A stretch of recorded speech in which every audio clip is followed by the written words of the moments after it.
कुसुम के बेटे राघव की पूजा नाम की लड़की से शादी हुई थी। कुसुम एक गरीब औरत थी जो अनुराधा के घर में खाना बनाने का काम करती थी।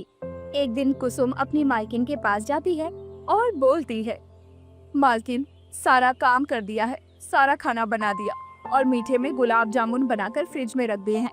अब मैं जाऊं क्या? आज घर जाने में देर हो गई है। हाँ हाँ ठीक है, पर तूने मेरी बहू रिया को फ्रूट्स दिए? तुझे पता है ना वो पेट से है, उसके खाने पीने में कोई कमी नहीं होनी चाहिए। मालकिन, मैंने फ्रूट्स काट के दे दिए थे छोटी मालकिन को, लेकिन उन्होंने मना कर दिया कि उनका मन नहीं है।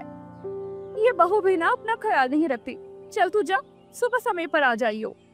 कुसुम अपने घर जाती है, जहाँ उसकी बहू पूजा उसके आते ही उसको पानी का ग्लास देती हुई बोलती है, आ गई आप माँ जी। आज इतनी देर कैसे हो गई आपको आने में?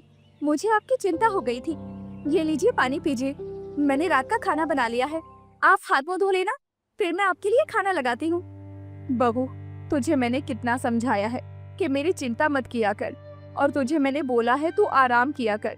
तुझे पता है ना तू पेट से है, ऐसे में ज्यादा काम करेगी तो शरीर को थकान हो जाएगी और उससे तेरे होने वाले बच्चे पर भी असर पड़ेगा, जो मैं बिल्कुल नहीं चाहती। माँ जी, अब मैं क्या करूँ? मुझसे खाली नहीं बैठा जाता, और आप भी काम से इतना थक कर आती हैं, तो मेरा फर्ज बनता है कि आपकी मदद करना। और रही माँ बनने की बात, तो मैं अपना और अपने बच्चे का अच्छे से ख्याल रखूंगी। अच्छा, राघव आ गया क्या? हाँ माँ जी, जब से इस जमींदार के यहाँ काम मिला है, 2 पैसों के लिए दिन रात उनके खेत में काम करते रहते हैं। आज काम से आते वक्त बहुत थक गए थे, तो खाना खाकर सो गई। अच्छा ठीक है, अब तो और मैं भी खाना खा लेते हैं। समय पर खाना खाएगी तभी बच्चा भी स्वस्थ रहेगा। दोनों सास बहू खाना खाकर सो जाते हैं। ऐसे ही दिन गुजरते हैं और कुसुम की बहू की प्रेगनेंसी को 6 महीने गुजर चुके थे। तो वही अनुराधा की बहू रिया भी 6 महीने की गर्भवती थी, जिसके करते वो एक सुबह अपनी सास के पास आकर बोलती है, माँ जी, मुझे ना अब मेरी ड्रेस फिट नहीं आ रही और मेरे पास एक भी ड्रेस नहीं है।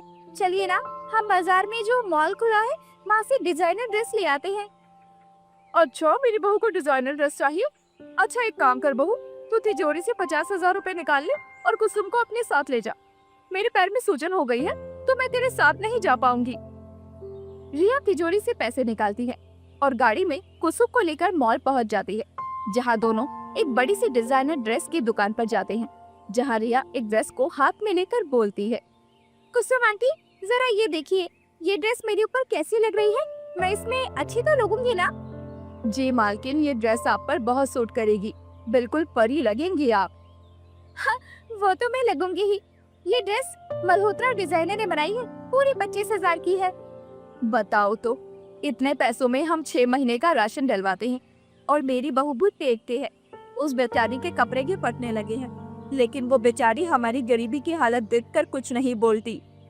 आंखों में आंसू लेकर कुसुम रिया की शॉपिंग करवा कर घर आ जाती है और रिया अपनी सास से बोलती है, माँ जी देखिए, मैं कितनी सारी ड्रेस लेकर आई है।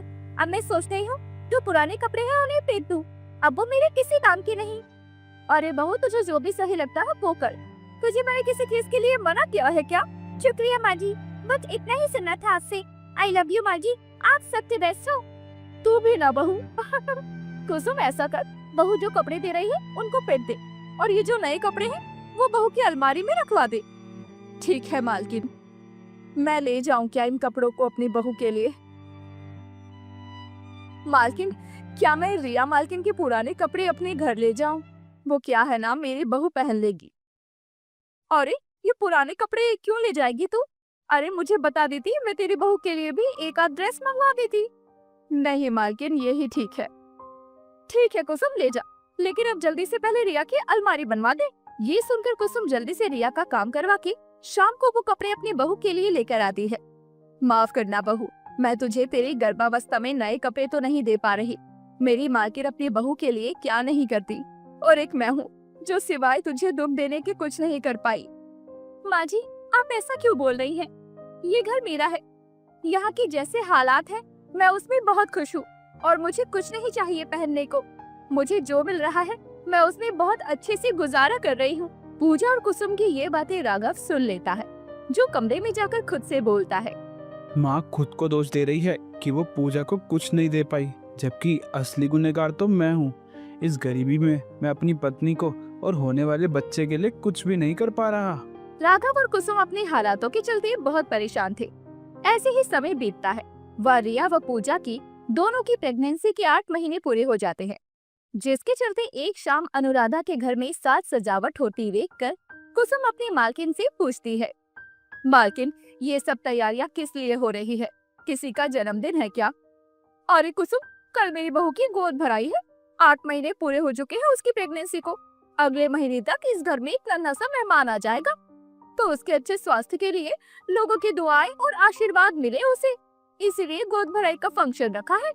इसमें मेरी बहू को और उसके होने वाले बच्चे को सभी आकर आशीर्वाद देंगे। मेरी बहू को भी 9वां महीना लग चुका है, मुझे भी उसकी गोद भराई की रस्म करवानी चाहिए। किस सोच में पड़ गई? जा जाकर रसोई में देख, बहुत काम पड़ा है। कुसुम ये सोच लेकर काम करने चली जाती है। शाम के समय जब वो घर आती है तो अपने बेटे बहू से बोलती है, बेटा, मैंने सोचा है कि बहू की गोद भराई का फंक्शन करें। आखिर बहू के बच्चों को भी तो सबकी दुआएं और आशीर्वाद की जरूरत है। लेकिन माँ, हमारे हालात तो पता ही है आपको। मुझे अभी नौकरी नहीं मिली, ऐसे में गोद भराई का प्रोग्राम कैसे होगा? सबको खाना खिलाना पड़ेगा, साज सजावट, और पूजा के पास गोद भराई में पहनने को कोई ड्रेस भी तो नहीं है। हाँ माँ जी, ऐसे हालात नहीं है हमारे कि हम ये अमीरों वाले प्रोग्राम कर पाएं। नहीं बहू, मैं आज तक सास होने के नाते तेरे लिए कुछ नहीं कर पाई, लेकिन ये मुझे करना है। गरीब हुए तो क्या हुआ, तेरे बच्चे को भी सबका आशीर्वाद मिलेगा। साज सजावट सारी मैं खुद करूंगी। कल मालकिन की बहुत सी गोद भराई है, परसों तेरी हैगी। इतना बोलकर कुसुम अपने मोहल्ले की सभी औरतों को न्योता दे आती है, जिसके बाद अगले दिन पहले वो अपनी मालकिन के घर उसकी बहू रिया की गोद भराई देखती है, जिसमें वो देखती है कि रिया ने बहुत ही सुंदर ड्रेस पहनी होती है। रिया बहू, तेरी ये ड्रेस तुझ पर कितनी सुंदर लग रही है, पूरी परी लग रही है तू। थू थू, किसी की नजर न लगे मेरी बहू को।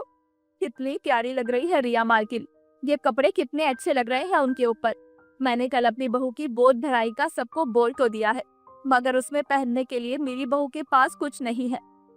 आखिर में सबके जाने के बाद कुसुम अनुराधा और रिया से बोलती है, मालकिन, छोटा मुंह बड़ी बात। मेरे पास रिया मालकिन को देने के लिए कुछ भी नहीं है, बस आशीर्वाद है कि इनका बच्चा स्वस्थ और तंदुरुस्त पैदा हो और वो इस घर में खुशियां भर दे। कुसुम, तेरी दुआएं ही बहुत है। कहते हैं कि गरीब की दुआ जल्दी लगती है।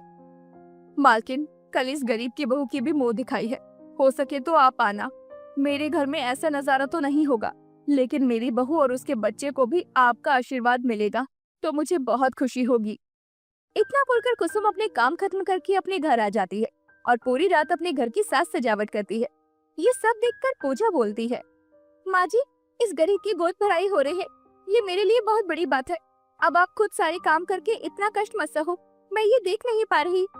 बहू, पूरी गर्भावस्था में तूने घर के काम किए हैं। अरे ऐसे समय में सास बहू को एक गिलास पानी भी खुद नहीं लेने देती। अच्छा बहू, एक बात बता, तू कल गोद भराई में क्या पहनेगी? मेरे पास तो इतने पैसे नहीं बचे थे कि मैं तेरे लिए कुछ ला पाती। माँ जी, आप चिंता मत कीजिए, आप कल देखना मैं क्या पहनूंगी, आपके तो खुश उठ जाएंगी। इतना बोलकर सब वापस से घर की साज सजावट में लग जाते हैं। अगले दिन गोद भराई का फंक्शन शुरू होता है। पूजा एक बहुत ही सुंदर ड्रेस पहन के आती है, जिसे देखकर कुसुम हैरान हो जाती है और बोलती है, बहू, ये ड्रेस तू कहाँ से लाई? ये दिखने में तो बड़ी सुंदर और काफी महंगी लग रही है। मैंने तो तेरे पास ये कभी नहीं देखी। माँ जी, उस दिन जब आपने मुझे रिया मैम साहब के पुराने कपड़े दिए थे, उन सबसे मैंने ये ड्रेस सिली थी। अपने गांव में सबके कपड़े मैं ही सिलती थी। वाह बहू, तूने तो कमाल कर दिया।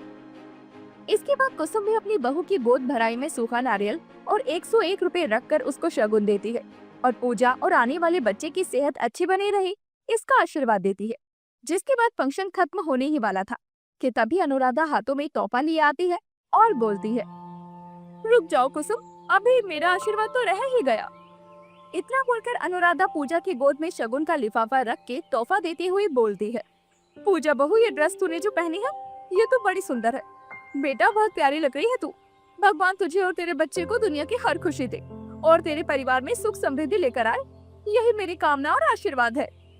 शुक्रिया मालकिन, आप मुझ गरीब की गोद भराई में आई, यही सबसे बड़ा तोहफा था मेरे लिए। तो भले ही तुम गरीब हो और हम अमीर, लेकिन आशीर्वाद की जरूरत तो अमीरों को भी होती है और गरीबों को भी।